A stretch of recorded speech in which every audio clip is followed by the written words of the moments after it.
Bienvenue sur Nutrition TV. Aujourd'hui, on va à la découverte d'un aliment que je trouve assez incroyable. Un aliment qui appartient à une classe alimentaire de la famille des fruits oléagineux que l'on retrouve exclusivement en Afrique. Et j'ai nommé ici les safou, j'ai nommé ici ce qu'on appelle les atanga, si vous êtes du côté du Gabon, j'ai nommé ici ce qu'on appelle les prunes, entre guillemets, au Cameroun, ou alors ce qu'on appelle tout simplement Dacreodes edulis, puisque c'est ça son nom scientifique. À quoi renvoie cet aliment de manière particulière? Qu'est-ce qui le rend aussi extra? Quelles sont ses propriétés nutritives? Nous allons découvrir cela tous ensemble en exclusivité sur Nutrition TV.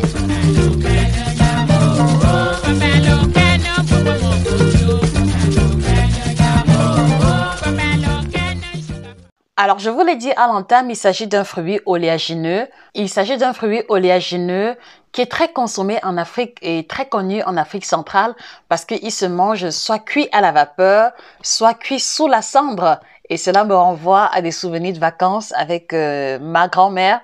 Soit également, on peut le faire cuire au four ou alors simplement au-dessus d'une braise de charbon.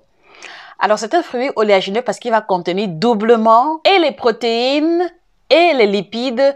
Et ce qui est encore plus intéressant, c'est que les lipides qu'on va retrouver à l'intérieur sont les lipides à base de matières grasses insaturées, celle même qui est recommandée pour améliorer la santé cardiovasculaire. Soulignons également que parmi les nutriments qu'on va retrouver à l'intérieur, on va retrouver la vitamine C, on va retrouver la vitamine A, on va aussi retrouver la vitamine E, voilà, qui est une vitamine antioxydante.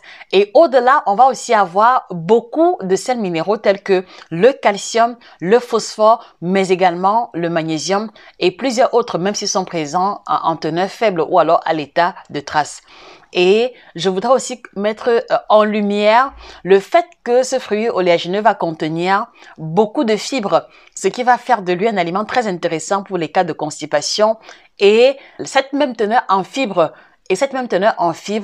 va participer de renforcer ou alors de favoriser une satiété plus rapide à chaque fois que cet aliment sera consommé avec des tubercules, puisque c'est comme ça qu'il est consommé de manière générale dans notre contexte africain. Alors moi, je vous pose la question, est-ce que vous avez déjà eu à manger le safou ou alors Dacreodes edulis? Comment est-ce que vous le cuisinez? Comment est-ce que vous le préférez? Et voilà, qu'est-ce que vous avez observé, vous, à chaque fois que vous le mangez? Est-ce qu'il y a un malaise? Est-ce qu'il y a des manifestations positives? Moi, je suis curieuse de savoir. Alors,